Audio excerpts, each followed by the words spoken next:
नमस्कार मित्रांनो, आज वार शुक्रवार म्हणलं की आज मटण खायचा वार असतो. आणि मटण जर खायचं असलं तर ताजं ताजं मटण खावं लागतं. कसं असतं हे इकडे बघायला. कसं आहे उगन हो माय पेढा पेढा मास पेढा ताजा ताजा मास. तर मित्रांनो, तुम्हाला जर ओरिजिनल गावरान बकऱ्याचं मटण जर खायचं असेल तर तुम्हाला नेकनूर या गावात यावं लागेल. कुठं? हॉटेल गावरान तडका.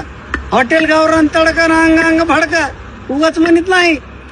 मांजर सुमेन 4 किलोमीटर आणि नेकनूर 2 किलोमीटर. आणि मी तुम्ही म्हणता नाही वारंवार तेच सांगतोय. पण कसं आहे, आपल्याकडे येणारे कस्टमर आहे, कस्टमरला अपडेट पाहिजे आणि त्यांना माहिती पाहिजे. त्याच्यामुळं मित्रांनो, एक वेळेस अवश्य भेट द्या आणि असा ताजा ताजा माल खा. होय भैया, यावं लागतं का नाही? हा, यावंच लागतं. यावं लागतो यावंच लागतंय आणि खावंच लागते. ओके, धन्यवाद.